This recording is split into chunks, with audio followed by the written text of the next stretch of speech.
International Day of Persons with Disability, recognizing the achievements that we have and standing with the organizations of persons with disability, standing with all people with disability in South Sudan. This is the day that we recognize, very important, and we make sure that through the team that we have today, Inclusive Society Matters, we do not discriminate people with disability. Inclusion is not a privilege. Inclusion is not sympathy, but it's right. It is right for the children of South Sudan who have disability to be educated. It is their right to mix up with other learners in classes. Even we are encouraging at home level that parents and guardians do not differentiate among their children. Inclusion is not a privilege. It is a right of every child. It's a right of every person with disability to be included in everything that we do. Sounds of the Week on iRadio, your eye on South Sudan. Live from Juba, on air and online. This is iRadio News.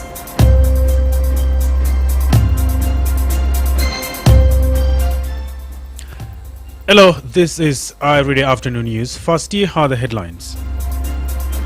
The Minister of Environment and Forestry says South Sudan has secured $50 million from the Green Climate Fund to support a new climate adaptation project in flood-prone areas of the country.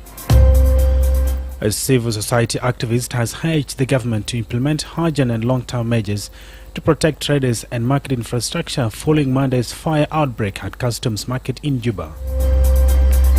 And the Court of Appeal in Juba has reversed the death sentence previously imposed on Bobby Longara Cook, a national security officer convicted of killing his wife and another man in June 2022.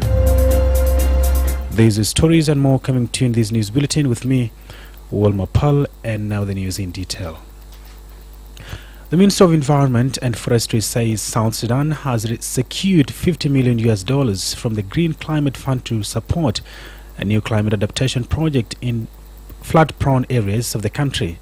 In a statement issued on Wednesday, Minister Mabior Garang says the funding includes an additional $2.5 million in co-financing from the government of Japan. He says the project, titled Enhancing Climate Resilience on Flood-Prone Areas in Northeastern South Sudan, will be implemented by the World Food Programme, UNHCR, and the Ministry of Environment is starting early 2026. According to the minister, this is the first single-country Green Climate Fund project approved for South Sudan.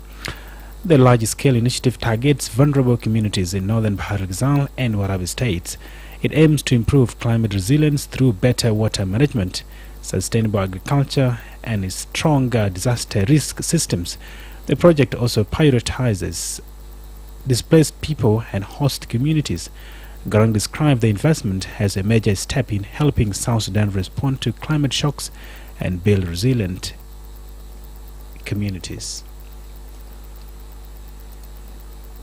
South Sudan, through the Ministry of Environment and Forestry as the national designated authority to the Green Climate Fund, is proud to announce the approval of a new climate adaptation investment worth $50 million from the Green Climate Fund, complemented by $2.5 million co-financing from the government of Japan.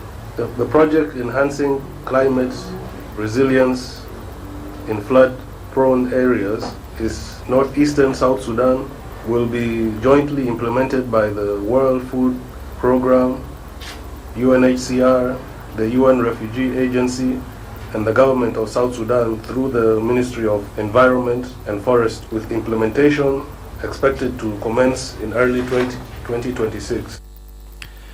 Garang says the approval marks the result of nearly 10 years of cooperation between South Sudan and the Green Climate Fund since the country joined the Paris Agreement. The minister noted that South Sudan has gradually increased its access to global climate financing, beginning with a $300,000 readiness grant in 2018. He added that the visit of GCF Executive Director Mafalda Diote to Juba in March 2025 helped pave the way for this new approval. Garang says the new investment will support climate smart infrastructure, improved water and land management, and promote diversified livelihoods in the affected estates. A civil society activist has urged the government to implement urgent and long-term measures to protect traders and market infrastructure following Monday's fire outbreak at Customs Market in Juba. Speaking to our radio this morning, Hedmon Yakani said the inferno that ravaged the market in the Nyakron area caused significant losses for hundreds of traders. He said latest occurrence underscores a pattern of recurring market fires that authorities have repeatedly failed to prevent. Yakani described the incident as not isolated, adding that similar fires have occurred in various parts of South Sudan over the years without any meaningful preventive action from the government. I would like to take this opportunity to raise a serious concern to the attention of the government on issues of market burnings across the country. We have seen recently the custom market in Juba in the area of Nyakron burning, which have huge negative disaster on individuals who have lost their businesses due to custom market burning. And it's not incident of first of its kind in South Sudan or across the country. We have seen in the past similar incidences happening, but what we have discovered is that government have not proactively undertaking responsibility to protect market infrastructures. Yakani said that despite heavy taxes collected from traders, particularly by the fire brigade under the Minister of Interior, the market infrastructure remains vulnerable and poorly protected. He welcomed President Salva Kiir's message of solidarity and his directive for a full investigation into the cause of the customs market fire. However, Yakani expressed concern that similar directives issued by the president in previous incidents were not enforced by responsible institutions. Besides, we have been seeing heavy taxes being collected from traders, from businesses in the markets across the country, and specifically custom market is a case at hand. Those taxes are collected by Fire Brigade, which is the civil defense unit in the Ministry of Interior. Multiple taxes have been laid on businesses in several locations across the country, and specifically markets. But now we have seen that markets infrastructure are not seriously protected by the government, or the government have not undertaken responsibility to ensure safety and protection of market infrastructure or businesses in environment of markets that were established across the country. As I repeat myself, custom market burning is a live case study that we want to bring to the attention of our leaders. Yes, we welcome the solidarity, the sympathy demonstrated by His Excellency President in releasing an official communication to the public on the situation of custom market.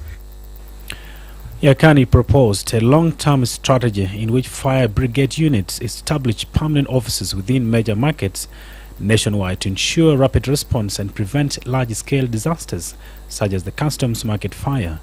He appealed directly to President Kiir to ensure that market infrastructure across the country is afforded serious safety and protection measures. This is our Radio Afternoon News.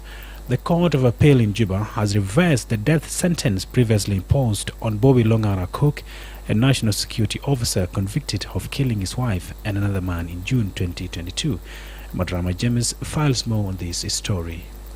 The appellate court has ordered the case to be returned to the High Court for a fresh assessment of the appropriate sentence. The incident took place at a Bedwood restaurant in Juba, June 2022. According to court records, Longar shot and killed his wife Rebecca Anun and a second man he suspected of engaging in an affair with her. A friend who attempted to stop the confrontation was also injured. Following the incident, the High Court tried and convicted Longar under Session Section 206 of the Penal Code Act 2008, which deals with murder. On 23rd December 2022, High Court Judge Subek delivered the sentence, stating Bobby Longara Kop sentenced to death by hanging for violating Section 206 of the South Sudan Penal Code 2008. The file is submitted to the Supreme Court in accordance with Article 258 of the Code of Criminal Procedure for confirmation. The following year, on 23rd December 2023, the High Court issued its final ruling and recommended that the authorities consider amending the penalty from death to life imprisonment in line with evolving sentencing practices and human rights considerations. Longar's legal team, Kirdit and co-advocate and Judge Aring and partners, filed an appeal challenging the finding of the trial court. In the appeal, the defense raised serious critical points, urging that the High Court committed errors in both law and facts. The defense urged that the trying court wrongly dismissed Longar's claim that he acted under a cumulative provocations. Legal doctrines recognizing Section 2.1 carries a significant lesser penalty compared to the mandatory death sentence under Section 206. The appellate judges ruled that the High Court failed to properly evaluate a key defense argument, including provocations and mitigation factors which could affect both the classifications of the offense and severity of punishment. As a result, the Court of Appeal referred the case back to the High Court with the instruction to reassess the appropriate sentence under the newly submitted convictions. For iRadio, I am Adrama James.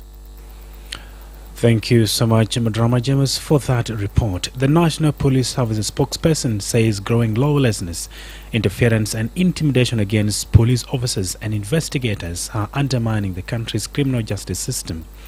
Speaking on Tuesday at a two-day workshop organized by the Media Authority in partnership with Journalists for Human Rights Network, Major General James Mande Enoka said the police are the first point of entry into the justice system.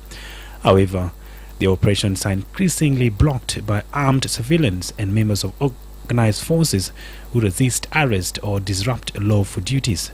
Enoka described repeated incidents in which suspects from organized forces resist arrest while armed and civilians accused of crimes confront officers violently. He said some police stations have also been attacked by people in uniform who break out detained colleagues. Enoka said intimidation is now a major barrier to justice. Investigators are threatened. Influential individuals pressure officers to release relatives, and court convictions often go unenforced because of interference. It doesn't mean there is no law. No, there is law. But these things happen. These are scenarios, and I'm always informed. Armed civilians also who are accused for committing crimes also resist arrest. These are not people in uniform, but civilians, they also do this. Police stations are attacked by people in uniform. After that, they remove their fellow from the jail by force. These are facts, but law is there. Police are intimidated by some dignitaries who use their immunities to order police to release their relatives. Most investigators are threatened, and this affects the process of investigation. Courts verdicts are not respected, and police are unable to execute the order. Traffic rules are not respected. There are some individuals who see themselves above the law. Lack of cooperation among the organized forces to trace out the wrong elements within their rank is also another challenge. Lack of cooperation from the public due to fear of revenge, that when you give the information to the police, then other people may later on follow you to the house. The interference with police laws, which are stipulated in the constitutions. Yes. He said police also receive limited cooperation from the public due to fears of revenge attacks. Enoka called for strict adherence to police mandates as set out in the Constitution. He said law enforcement agencies need the freedom to carry out their duties and urged wider public education on rights and laws. We feel the Minister of Interior that the only way forward is uphold the rule of law without fear or favor. We will do our part, and we expect others also to do their part. We continue to respect human rights, including respect for the freedom of expression. We expect non-interference with the work of the law enforcement agency. We expect cooperation. There is need for public awareness about the laws. People do not know their rights. They don't know what to do. Sometimes they only continue to blame and ask our distinguished journalists to educate the public, and they are doing that already. we expect them to do more. Inoka said non-interference, cooperation and respect for the rule of law will restore trust in the justice system. The two-day session brought together police officials, legal experts, media regulators and rights advocates to discuss accountability, safety and the roles of the media, law enforcement agencies and local institutions in addressing harmful content. This is iReader News. Finally, before regional international stories, Media Authority Managing Director has stressed that the fight against hate speech and disinformation requires strong partnerships between the judiciary, media and law enforcement to safeguard democracy and foster social cohesion. Elijah Liarkwai said, and I quote, "The fight against hate speech and disinformation is not just a legal or institutional challenge, it's a moral imperative. Strengthening our judicial system alongside media and law enforcement partnerships will help protect democracy, uphold peace, and promote a society rooted in truth and mutual respect." End quote. The remarks were made during a two-day workshop held in Juba from 2nd to 3rd December, organized by the Media Authority in collaboration with Journalists for Human Rights. The event brought together senior media managers, practitioners, legal professionals, and other dignitaries under the theme promoting a just approach to misinformation, disinformation, and hate speech, an urgent mission to defend truth, dignity, and peace in the Republic of South Sudan. Choir assured donors and partners agencies of the authority's commitment to work with relevant institutions to build a media landscape that informs, educates, and unites the nation. And now let's go for international stories. Thanks, Wol Mapal, making headlines on the African soil and elsewhere. Nigeria has granted asylum to Guinea-Bissau presidential candidate Fernando Diaz da Costa just days after a coup prevented the results of the recent election being announced. The 47-year-old who ran as a candidate for the Party for Social Renewal was under special protection at the Nigerian embassy following threats made against him, the Nigerian foreign minister has said. Elsewhere, the federal government of India says more than 200,000 cases of acute respiratory illnesses were recorded in 6 state-run hospitals in Delhi between 2022 and 2024 as the Indian capital struggled with rising pollution levels. The government said in Parliament that more than 30,000 people with respiratory illnesses had to be hospitalized in these 3 years. Toxic air is a recurring problem in Delhi and its suburbs, especially during winters. And finally, YouTube says it will be less safe for kids under Australia's social media ban. From October 10th, platforms the Australian government has deemed to be included in the social media ban will need to deactivate all accounts for users under 16 and prevent those users from holding an account until after they turn 16. That's all making headlines on the African soil and elsewhere. Back to you, Wol Mapal. Thank you so much, Lasuba Memo, for the regional international stories. Up next is sports with my colleague, Jonah Cote.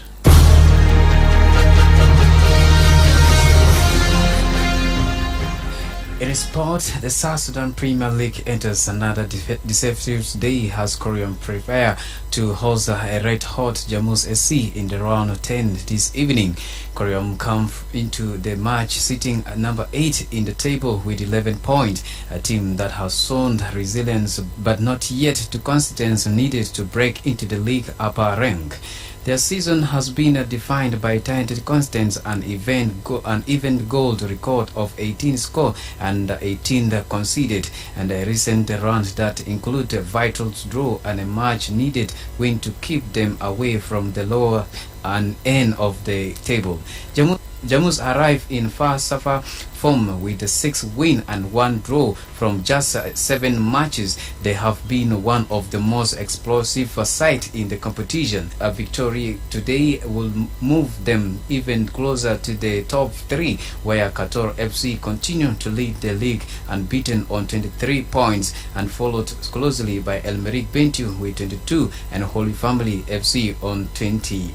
Kick-off is set at 3:30, and with both teams carrying a very different ambition. Today, a contest promise intensify goals and potential major movement in the league stand. And in the English Premier League, Manchester City prevailed in a 9-goal feasting at Fulham's, thanks to the sort of attacking display that would normally have title rivals quaking in their boat. Unfortunately for Pep Guardiola's side, City defensive display will have hurt those same rivals, saying with relief. City lead 5-1 earlier in the second half after 100th Premier League goal for Erling Haaland. PL Fadon's doubled, one from Tajan Rajith and also Sander Boji on goal. They were smuggling, crashing towards victory by handsome margin. Cristiano Romero, super 95 minutes of a headed kick score and a dramatic point for Tottenham Hotspur against Newcastle United to ease the pressure on manager Thomas Frank. Looking to heading for a 6th defeat in just 8 games before their captain stepped up when they needed him most once again at St. James Park. Romero, who had earlier equalized to concealed out Bono Ginemo's second half opener, caught the ball super by after Newcastle failed to deal with the corner to send the travelling support while up in the goals. Newcastle had been set for a third successful league win when substituted Anthony Gordon scored a late penalty to make it 2-1. John Akot, thanks for listening. And here brings us to the end of our stories this afternoon, but first here is a quick recap once again.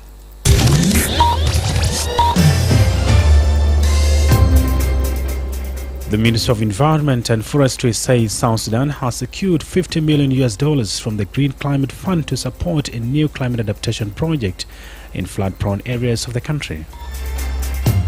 A civil society activist has urged the government to implement urgent and long-term measures to protect traders and market infrastructure following Monday's fire outbreak in Customs Market in Juba. And finally, the Court of Appeal in Juba has reversed the death sentence previously imposed on Bobby Longara Cook, a national security officer convicted of killing his wife and another man in June 2022. That is the end of our radio news. If there is a story or an event you would like our radio to cover or report about, please send us a text on 0922986986, 0922. Send us a text on 092212119252 87870. It's also our WhatsApp number. Follow us on X iRadio Juba, like our Facebook page, iRadio, subscribe to our YouTube channel at iRadio South Sudan. You can also visit our website and listen to us online at www.iradio.org. Stay tuned for news in Arabic at 1/2 past the hour. I am Wol Mapal. Thanks for listening.